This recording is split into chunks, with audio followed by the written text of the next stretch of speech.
Historically, black colleges and universities around the country are known for producing some of the best talent to come through the college ranks and on to the National Football League. What many may not know is the fact that those talented student athletes were coached by legendary coaches who not only changed their lives, but helped change the landscape of college football. A man who was a pace-setting coach at both the HBCU and predominantly white college levels. His name is Willie Jeffries. Ladies and gentlemen, thank you for listening. Thank you for downloading. And thank you for subscribing to the latest edition of the 12 Kyle podcast. I'm 12 Kyle. Check this out. On this podcast, what I'm going to do is take you back, and I'm actually going to give flowers to a living legend. I was watching TV the other day, and something came on SportsCenter, and they were talking about these college players, and college players were talking about the dysfunctional relationship that they had with their particular coach. And it got me to thinking about me and my time playing college football. And it also got me thinking about my college football coach.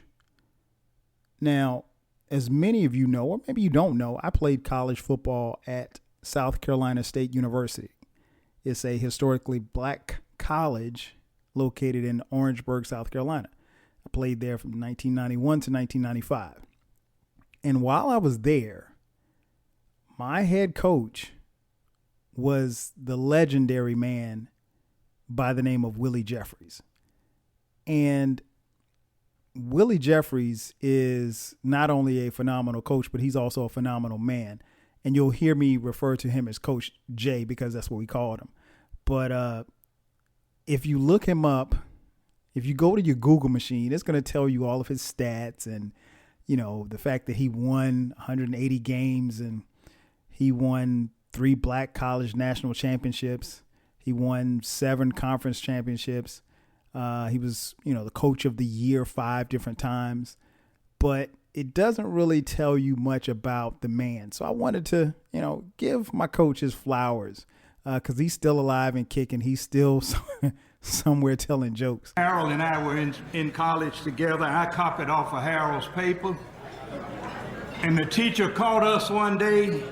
Tell you how the professor called us. Harold wrote for number 10, I don't know, and I wrote, I don't either.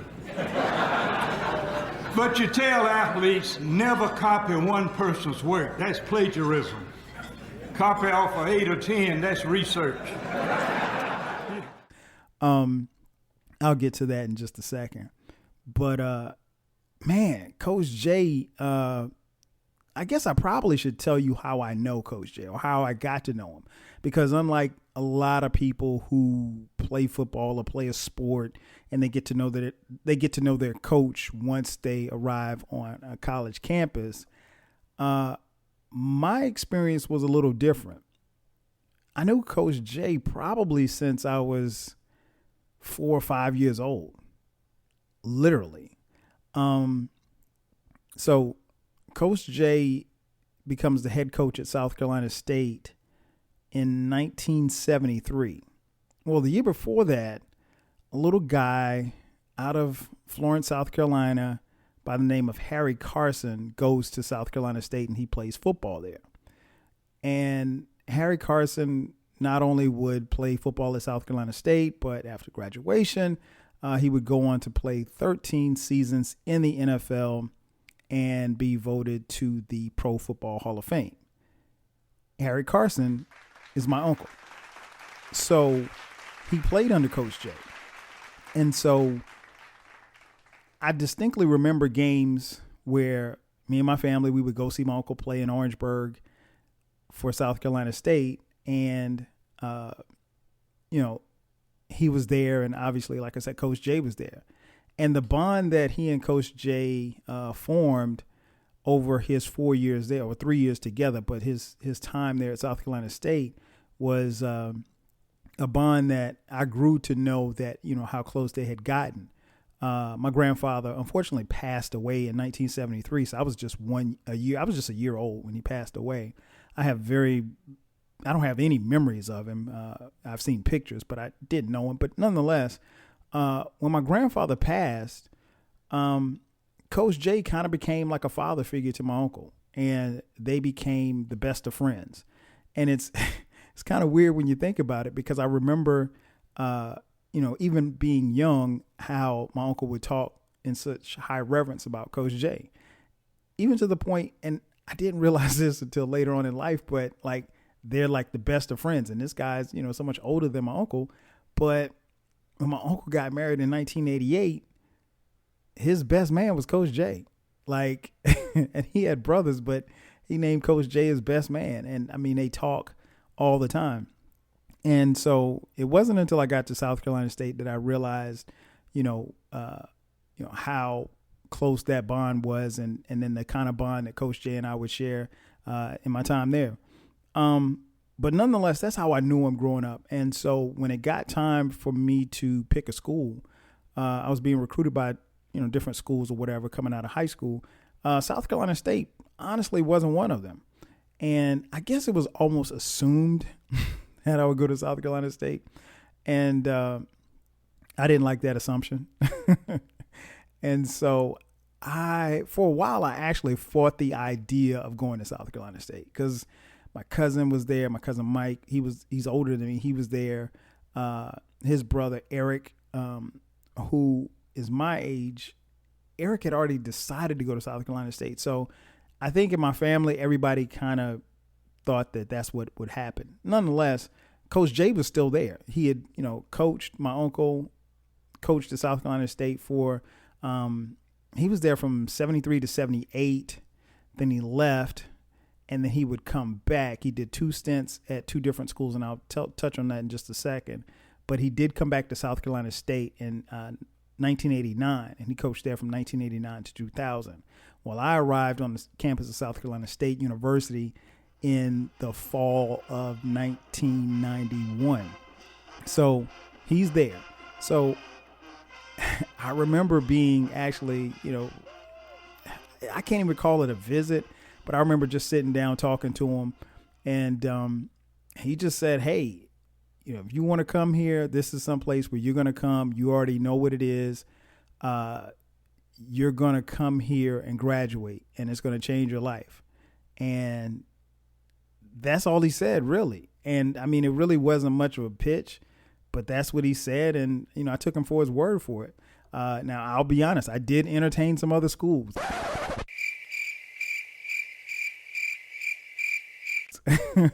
And I'll probably have to touch on that in another podcast. But yeah, so that was the idea for me to come to South Carolina State. But once I got there, I learned so much about the man and the myth and the legend that he was. Coach J, what I found out very quickly is that he's a different man on the weekdays than he is on game day. And what I mean by that is, during the week, he is a mild-mannered, cooler than a fan, laid back, very not what you would think of a typical college coach, right? He was someone, and still is someone, very easy to talk to. The door to his office in the coach's room, in the coach's office, was always open. Always. So if you went over to the coach's office to watch film or just to see your position coach or whatever the case may be, Coach J's office was always open. Sometimes you walk by and say, what's up? And he'd call you in there and, ask you how the classes were going. He'd, ask something about your mama or your dad or something like that. And that was another thing too, like, that really bugged me out about Coach J, was that his knowledge of people, and he knew so much. And it's rare that you played football and got that kind of wisdom or game from someone who not only was just telling you about life, but telling you about the game and teaching the game, but also teaching you about life. And I just love the way that our days and the months and weeks were structured around football, but also around life and building ourselves a life. But on game day, he's a totally different cat, man. I mean, he was never the kind of guy that would, or not the kind of coach that would like yell at you to embarrass you. Like he might say shit or hell, but he never said motherfucker or never, said get the fuck off my face. I mean, like he didn't embarrass you. If you made a mistake, he was the type of coach, he was going to get on you about the mistake, but 2 minutes later he'd have his arms around you, pumping you back up. But he was game days was different. It was a different guy. He wasn't the grandfatherly old type cat that was giving you game. He was very intense, but not mean spirited at all, but he wanted to win. And I think, he wasn't going to do whatever it took to win, but he was going to make sure that we were prepared for every situation that we could win. And then, it was outside of game days, man, you realize that this guy was just funny. If you spend any time around him, you quickly learn that not only is he a great man and a great coach, but he's one of the funniest people you ever want to be around. Let me tell you about it. He's so fast he can play ping pong by himself. Had a bank robbery over there in Korea, and the bank robber, while he was putting the money in the bag, the fellas in the bank there could have been running. They're goosenecking like people do, riding up the highway looking and slowing down traffic. So he asked the first guy, "Did you see me rob this bank?" He had no more sense than to say, "Yeah." Boom! So he killed him. The next guy could have been gone. He said, "You see me rob this bank?" He said, "Yeah." Boom! Killed him. The last guy in there said, "You see me rob this bank?" He said, "No, but my wife did." He shouldn't be like that. I mean, like, he was so funny. When you sat down with Coach J, honestly, you did not know.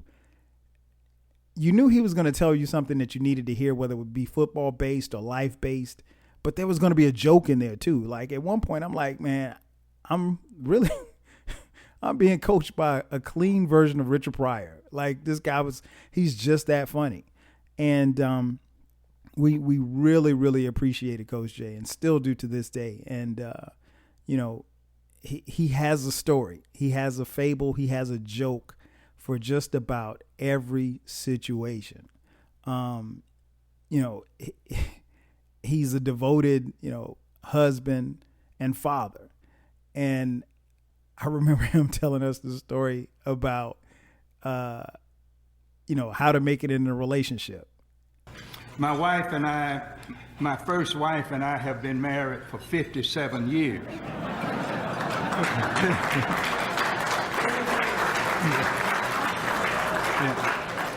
And I have to let the young ones know how we did it.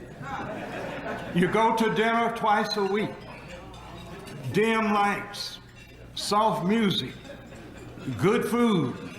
She goes on Tuesday, I go on Thursday. And that was hilarious. And so, you would get a lot of stuff from Coach J, man. Just like I said, game and just everything. One of the things that I really took from Coach J, as far as his preparation and how he got us prepared, was he never dwelled on how good an opposing player was. Like if we needed to stop this running back or stop this quarterback or whatever the case may be, he would talk about them in the meetings, but his focus always was knowing your assignments and knowing what it is that you need to do, because he always felt like if you know what you need to do and we play our game, nobody's going to beat us.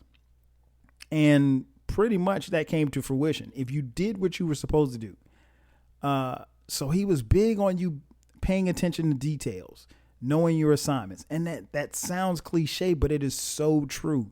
And he always talked about staying focused, laser focused. And to be honest, those are things that I have, taken with me in my life. Just being able to have a goal, keep your eyes set on that goal and accomplishing that goal. But again, he would mix that in, and he would mix that in with some of the funniest things that you'd ever want to hear.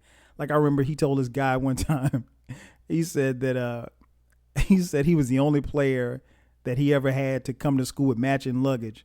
His mom was nice enough to pack him 2 brown paper bags. Man, I mean, this dude, he had so many jokes. I remember him telling the team one time that he said Jesus called him to preach, but when he answered the phone and realized that he had the wrong number, he hung up. But yeah, man, he was just funny. But again, he was a different guy between weekdays and game days. Another thing, I made him mad one day. And this actually strengthened our friendship. Make a long story short, we had this game, and the game was on national TV. It was on BET. We're playing Jackson State, right? And we're beating Jackson State by 30 points. And I remember distinctly that one of the coaches came over, and we were playing them in the Circle City Classic.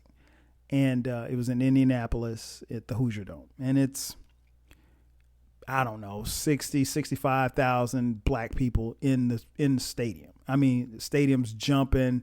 It was crazy. And so, again, this is on TV. We're up by 30 points. I can't remember how much but I'm just, for the time being, I'll just say 30 points. We're up by 30. And I distinctly remember one of the coaches coming over and saying, hey, look, it was the start of the fourth quarter. We're getting in the game. I wasn't even starting, so I just gotten in the game. And I was I think I was a redshirt sophomore. And I remember coach saying, hey, don't let up. The game's not over. And we're thinking whatever, man. We're up by 30 points in the fourth quarter. Nobody blows a 30-point lead in the fourth quarter until you do. So Jackson State gets this momentum. We turn the ball over a couple of times. They pulled the second unit, which I was a part of. They pulled us out, put the first unit back in. The first unit was on the sidelines chilling, had their shoulder pads off, Gatorade and everything. And so now we're in a dogfight, right? So Jackson State comes down and they score, and they go for two. And if they get the 2-point conversion, they would, I think, take the lead with maybe less than a minute left in the game. And so we stopped them on the 2-point conversion. So we're all happy and just everybody's jumping up and down. And I can't lie. The emotions got the best of me. So I ran onto the field. And now you can't have but so many people on the field, because even though the play had ended, I don't know what I was thinking. I shouldn't have been on the field, but I was on the field. And we were in the midst of, the play was over, and we were trying to get our offense on the field because we had stopped them. But I was on the field, and I shouldn't have been on the field. So we really had too many people on the field. And so I'm celebrating with one of my teammates, and my teammate walks past me, and all of a sudden I feel this heat on the back of my neck. I got a bad feeling about this. And I turn around, and it's Coach Jay, and there's literally fire coming out of his eyes. And he's yelling something. And again, we're in a stadium with 65,000 people. It's an indoor stadium. I can't hear him, so I don't know what he's saying, but he was telling me to get the hell off the field. But I was too excited the fact that we're about to win this game that we almost blew, that we really should have blown them out. And so I turn around and I'm looking at him and the fire's coming out of his eyes. And next thing I know, he's chasing me. Literally chasing me off the field. And I'm so glad that the cameras from BET did not catch it, because I'm sure that anybody who saw it had to be dying laughing, because my teammates were dying laughing at me.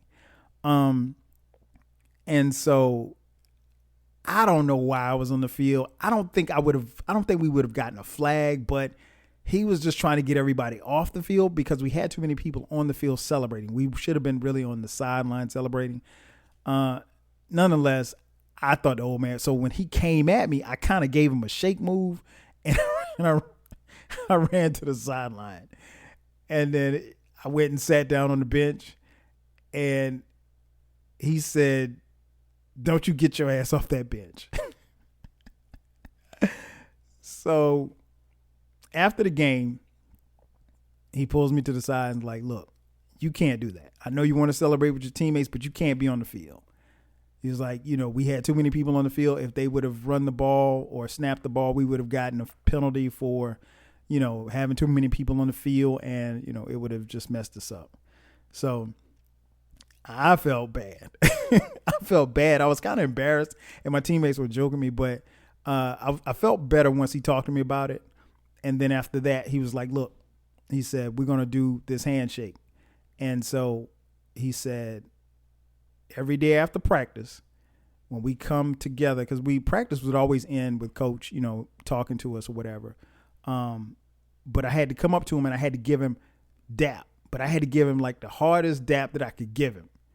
And so he made that like the little thing that we would do.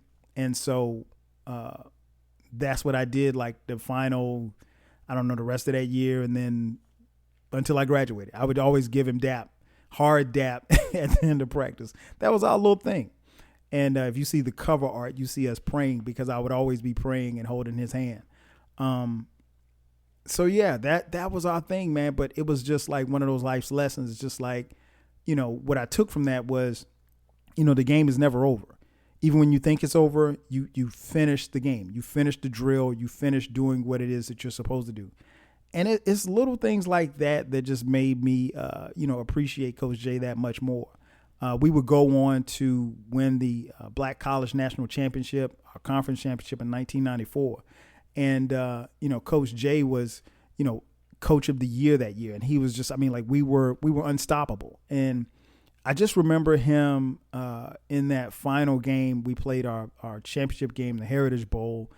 It was at the Georgia Dome, and we were playing against Grambling, which had probably the most popular, legendary football coach in Eddie Robinson. And Coach J didn't say that he wanted to be Coach Robinson. And we wanted to win a championship, obviously.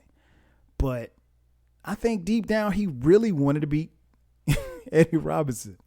And, these two guys are legends in college football. Eddie Robinson is, he was the most winningest football coach, at one particular time.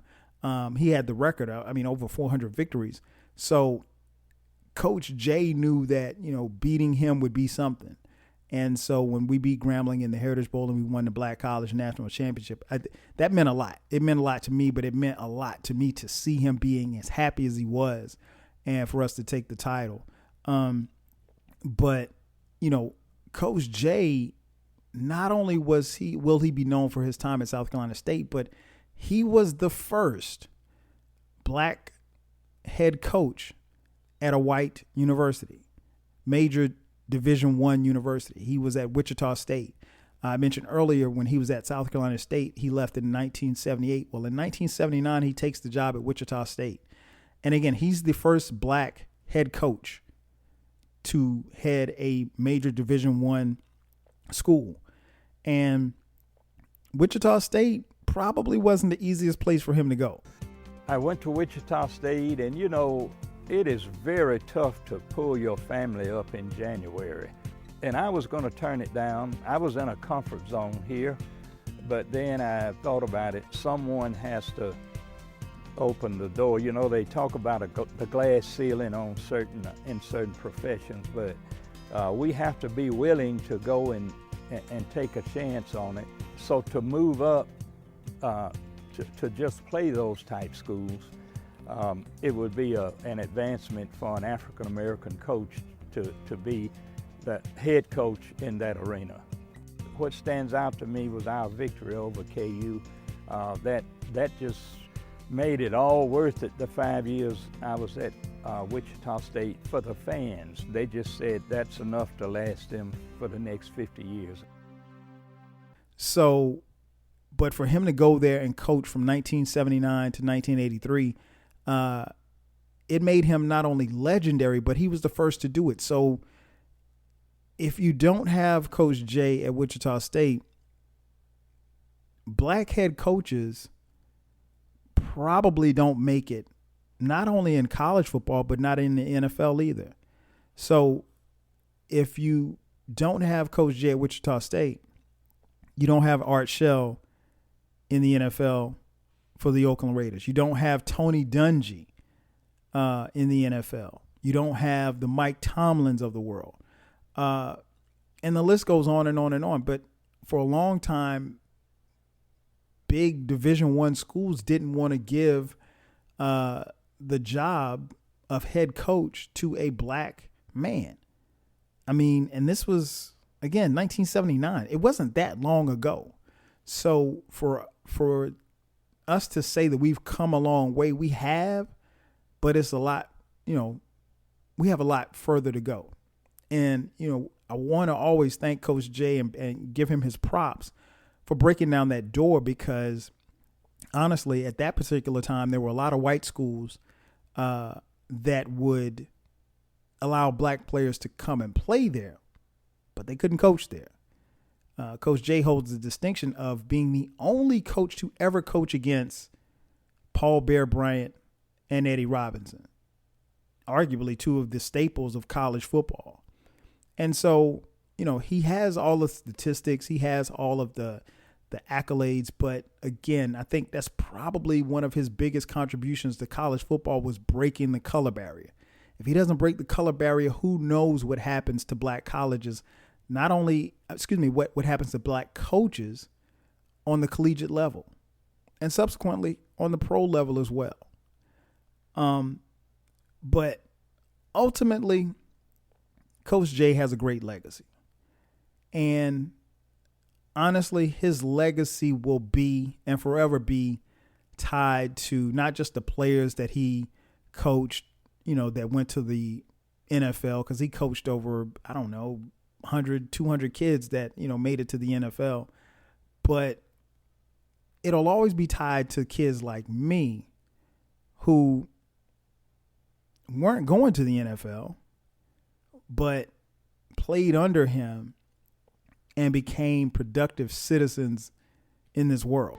I believe not the advent of being the first African-American head coach at a major university. I would think my contributions would be in the field of graduation rates. We had a high graduation rate at South Carolina State, Wichita State, and Howard. And believe it or not, at all three locations geographically, we got respect. So sometimes when you're trying to equal out how you're going to bring in different cultures into your daily lives, if you do those three, and we also would do the 3 F's, faith, family, and good future, those were the things that carried me. So everybody couldn't be Harry Carson. Everybody couldn't be Donnie Shell. Everybody couldn't be Robert Porcher, but everybody could be a 12 Kyle. And again, he left us on the football field with so much. And I had to do this podcast to give him his flowers while he's still here to hear it, because Coach J's going to hear this podcast. But I had to do this because, again, I want people to know, hey, this guy is a great guy. And not only was he great on the field, he was great off the field, and he helped grow, shape, and develop young men. And at the end of the day, that's what a coach and a legend is supposed to do. That's going to do it for me. Thanks again for checking out the latest edition of the 12 Kyle podcast. I'm your boy 12 Kyle. We'll catch you guys next time. 5 Gs. A coach's responsibility is to develop the academic, social, and athletic ability of a player in that order. And the great gratification a coach gets is when they come back and say, Coach, I loved you, you got me through school, and we talk about football last.